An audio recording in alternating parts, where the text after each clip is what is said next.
महाकाल की नगरी से आता हूं, तो महाकाल का भी जयकारा लगना चाहिए।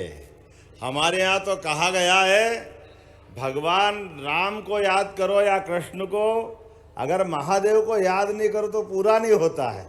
इसलिए एक मंत्र बोला जाता है, शिवाय नमः विष्णुवे नमः, शिवाय नमः विष्णुवे नमः। तो बोले महाकाल महाराज की। जब इनका आनंद आया अयोध्या में, ओरछा में, भगवान राम का मुस्कुराना और हम सब के लिए उनका आशीर्वाद बरसाना प्रारंभ हुआ है, तो जमुना जी के कृष्ण कन्हैया ने क्या बिगाड़ा है? बोलो कृष्ण कन्हैया लाल की। हमारे लिए तो आज का दिन एक नया इतिहास लिख के आया है।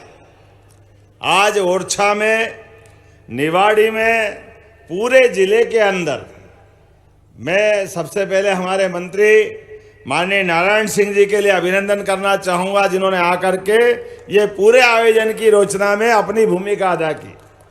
यहाँ के विधायक मेरे मित्र अनिल जैन, आपका भी अभिनंदन है। क्या लंबा चौड़ा मांग पत्र बताए जा रहे हैं। मैं तो आपके और मेरे, आप दोनों अपन एक दूसरे से अलग नहीं है। ये भारतीय जनता पार्टी की सरकार है। भगवान विष्णु के कमल के फूल के ऊपर बैठी मां लक्ष्मी का आशीर्वाद, जो मांगो वह सब मिलता है। और हमारे जिला अध्यक्ष, आप तो राजा राम के दरबार में हैं। ऐसा लगता है हमारी तरफ से जिला अध्यक्ष ने बड़ी पाती लिखी राम जी को, तो राम जी तो अयोध्या में मुस्कुराए और पूरे बुंदेलखंड में आनंद छा गया। ये बिल्कुल ऐसी घटना होने वाली है। आज के इस अवसर पर अनिल आयाचत जी, हमारे राणा जी प्रभारी, इस अवसर पर अखिलेश आयाचित के बाद वीरेंद्र राणा जी और हमारे उपाध्यक्ष और संभाग के प्रभारी पूर्व विधायक मेरे साथी चौधरी मुकेश सिंह चतुर्वेदी जी, रोहन राय जी, मंगेश रामपुरिया जी, पूर्व विधायक डॉक्टर सुषपाल जी, हमारे वरिष्ठ नेता गणेशीलाल नायक जी। कहाँ नायक जी, आपका भी अभिनंदन। पूरे मंच का एक बार जोरदार ताली बजा करके पूरे मंच का कर दे। मैं सबसे पहले विलंब से आने की क्षमा भी चाहता हूं, लेकिन एक के बाद एक प्रदेश के अंदर इतने प्रकार के कार्यक्रम बन गए। 11 दिसंबर से लगा करके 26 दिसंबर तक हमने एक अभियान चलाया है, जिसको जन कल्याण पर्व का नाम दिया है। आपके आशीर्वाद से जब सरकार बनी, तो सरकार के बनने के साथ हमने तय किया, गीता जयंती थी 11 दिसंबर के दिन। आज तक ऐसी गीता जयंती नहीं मनी जैसी इस साल मनी। भोपाल के अंदर 5000 लोगों ने एक साथ गीता का पाठ करके ये शंखनाद किया। भगवान कृष्ण ने जो शंखनाद किया था महाभारत के उस भीषण युद्ध में, कि इस जीवन में व्यक्ति को जन्म तो सबको एक ही बार मिलता है, लेकिन जन्म के बाद कर्मयोग, भक्ति योग और ज्ञान योग की त्रिवेणी हम सबको परमात्मा मौका देता बहाने के लिए, उस आनंद में डूबने के लिए। जब मैं ये बात यहाँ कह रहा हूँ ओरछा में या निवाड़ी जिले में, तो इसका आनंद ही अलग बढ़ जाता है। मैं बार बार आज इस बात को दोहराना चाहता हूँ। सबसे पहले तो हमारे मित्रों ने यहाँ जो प्रेम से अभिनंदन किया और इतनी बड़ी संख्या में आप आए, वास्तव में यशस्वी प्रधानमंत्री आधुनिक भागीरथ की तरह है। जोरदार अभिनंदन श्रीमान नरेंद्र मोदी जी का करें। ओरछा में विराजे राजा राम का आशीर्वाद उनको मिला है। हमारे लिए सौभाग्य की बात है, 550 साल के संघर्ष के बाद कांग्रेस ने जितने अड़ंगे लगाए थे लगाए। आजादी के बाद भी हाई कोर्ट, सुप्रीम कोर्ट, पता नहीं क्या क्या कितने कितने प्रकार से। ये भगवान राम की इतनी विनम्रता और इतनी दया है कि वो अपने ऊपर होने वाले सारे ऐसे कष्टों को ऐसे सह जाते जैसे कोई हुआ ही नहीं। लेकिन आज भगवान की दया से यशस्वी प्रधानमंत्री नरेंद्र मोदी जी के शासन काल में हम सबके सामने इसी साल 22 जनवरी को धूमधाम से भगवान अयोध्या में मुस्कुराए, हमें इस बात का आनंद है। तो मेरे साथ बोलो, जय जय श्री राम, जय जय श्री राम। और जब अयोध्या में भगवान राम मुस्कुरा रहे हैं, इसका मतलब राम राज्य आया है। और आप तो वैसे भी राजा राम के क्षेत्र में रहने वाले लोग हैं। हमारे लिए बताया गया शास्त्रों में भी, भगवान राम के जीवन से उनने व्यक्तिगत जीवन में लगातार कष्ट उठाए, लेकिन सबकी बेहतरी के लिए, सबके मंगल करने के जीवन भर संकल्प करते आगे बढ़ते गए। मैं आज इस अवसर पर बताना चाहूँगा, यशस्वी प्रधानमंत्री नरेंद्र मोदी जी के माध्यम से, जब से उनने 2023 की सरकार बनवाई थी, जब कहा था कि यहाँ डबल इंजन की सरकार बनना चाहिए, हमारी सरकार हमारे पूर्व मुख्यमंत्री शिवराज सिंह जी चौहान के बाद उनने जब मुझे ये जवाबदारी दी, तो हमारे राज्य को विकसित दिशा में बढ़ने के लिए एक बनी बनाई नींव मिली। और यशस्वी प्रधानमंत्री ने कहा, ये आने वाले 5 साल स्वर्णिम मध्य प्रदेश बनाने के लिए है, और हम उस दिशा में लगातार बढ़ते जा रहे हैं, हमें इस बात का आनंद है। जब स्वर्णिम मध्य प्रदेश की बात करेंगे तो कौन सा विकास का काम छूटेगा? कोई विकास का काम छूटने वाला नहीं है। इसलिए अनिल जी, आपने क्या क्या मांगा है? मैंने आपसे कहा कि अभी तो मैं 50,000 करोड़ की केन बेतवा दोनों मिला के राज्यों के लिए 1 लाख करोड़ होता है, माननीय मोदी जी के माध्यम से 90,000 करोड़ की। आपको यह आश्वासन देना चाहूंगा, आपके निवाड़ी जिले के अंदर पानी के आधार पर हर खेत को पानी मिलेगा और हर आदमी के पीने की प्यास बुझेगी। कोई क्षेत्र खाली रहने वाला नहीं है। एक एक गांव, एक एक रकबे तक पानी, तो क्या कहा है, रहीमन पानी राखिए, बिन पानी सब सून, पानी गए न उबरे, मोती मानस चून। हमारे लिए रहीमदास जी ने आज से 300 साल पहले दोहा बना के गए हैं। पानी के बिना कैसी कल्पना कर सकते हैं? ये बुंदेलखंड की धरती किसी बात में कम नहीं है, सारे मामलों में सबसे आगे। 100 दंडी और एक,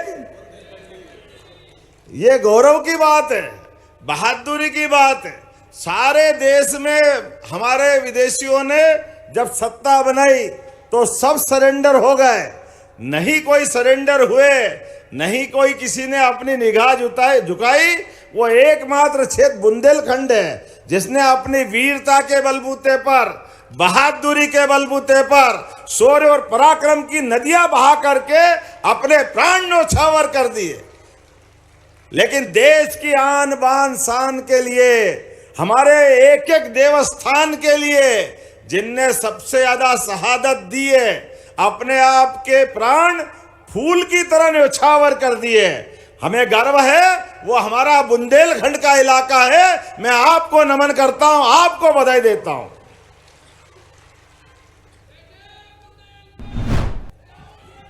जो हो सकता है वो सब कुछ किया, जो सह सकते थे वो सब कुछ सहा, लेकिन किसी की दास्तानी सही, किसी की गुलामी नहीं की।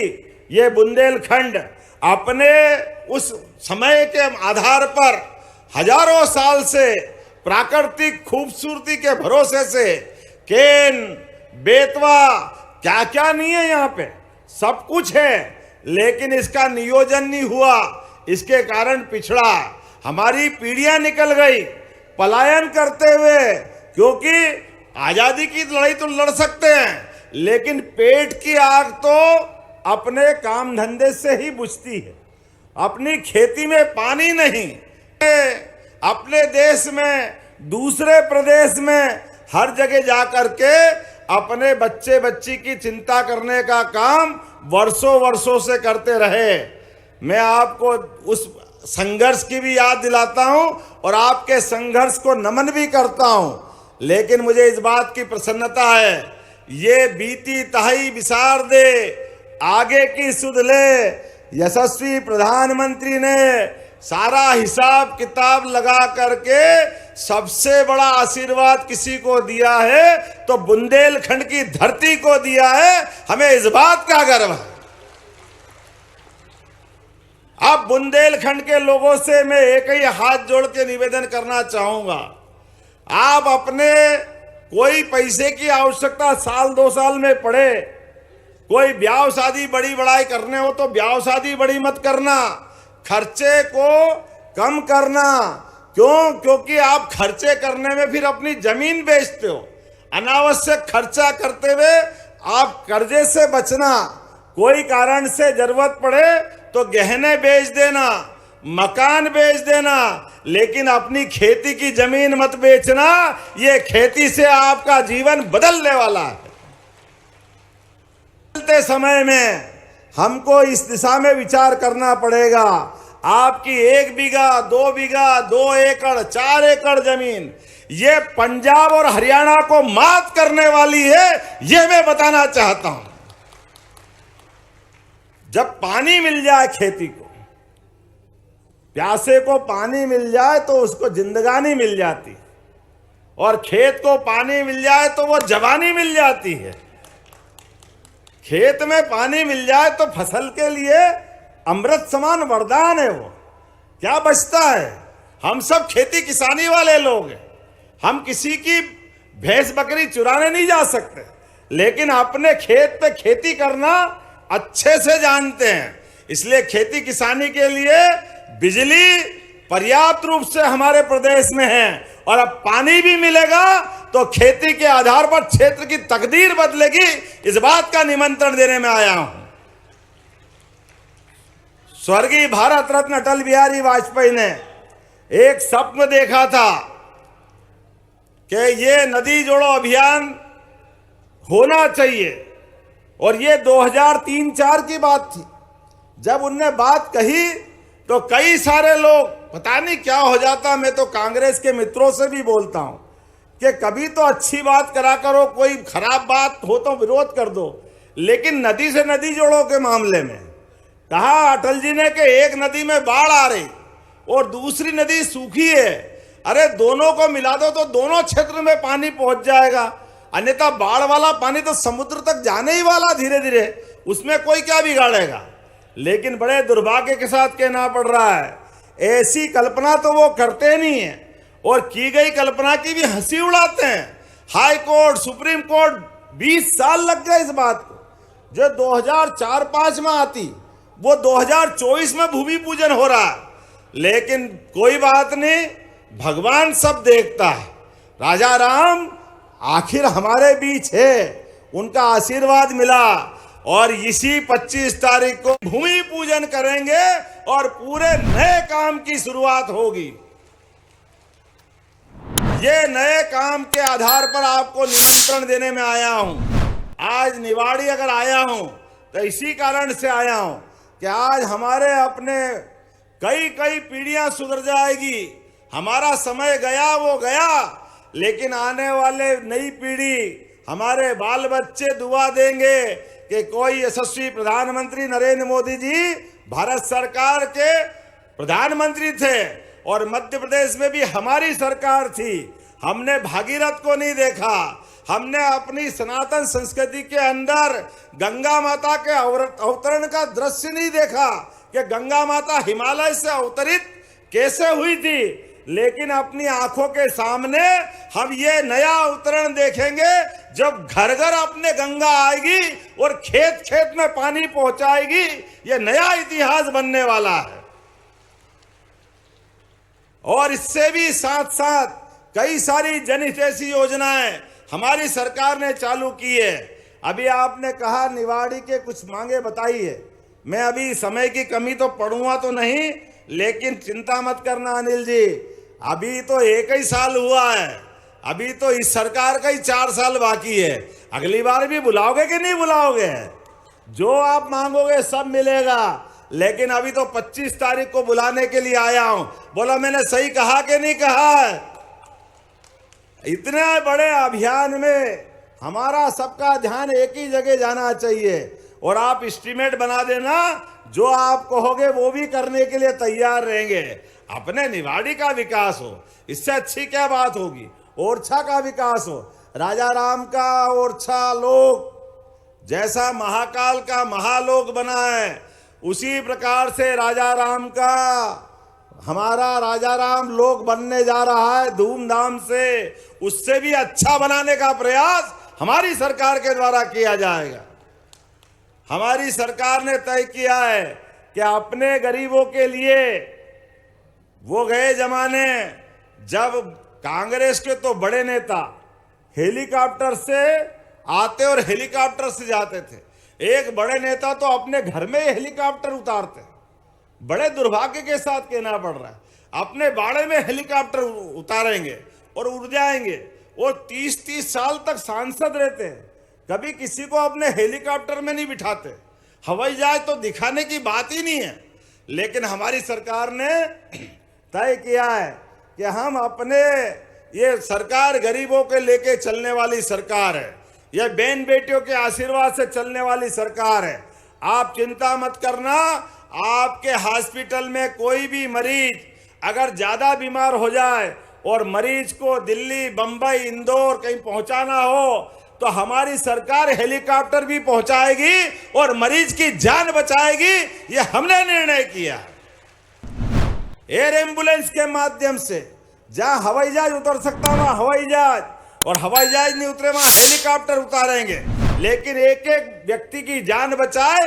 अरे हेलीकॉप्टर बड़ा है, हवाई जहाज बड़ा है कि व्यक्ति की जान बड़ी है, उसकी जान बचाना इसकी आवश्यकता है। और सरकार अगर गरीब आदमी की जान बचाए, इससे बड़ा पुण्य का काम क्या हो सकता है। ये काम तो हमको जरूर करना है। और एक नहीं, मैं बहुत सारी बात बता सकता था, लेकिन मुझे बताया कि समय हो गया, उड़ नहीं पाऊंगा, तो जल्दी जाना है। लेकिन अभी एक और बात बता के जाना चाह रहा हूं। आपके अपने घर में अगर पशुपालन का व्यवसाय कर रहे हैं तो आने वाले समय में हमारी सरकार ने तय किया है कि दूध खरीदने पर भी बोनस सरकार के द्वारा दिया जाएगा, अपने किसानों की आय बढ़ाने के लिए। अपने युवा मित्रों से कहना चाह रहा हूं, यहां एक उद्योग बड़ा डला है लगभग 3000 करोड़ का। लेकिन आने वाले समय में आप आईटी में किसी भी अच्छे कोर्स में हो, और जिनने पढ़े लिख करके ज्यादा नहीं किया तो आईटीआई किया है, एक एक व्यक्ति के लिए हमने अपना औद्योगिकरण का अभियान चलाया हुआ है।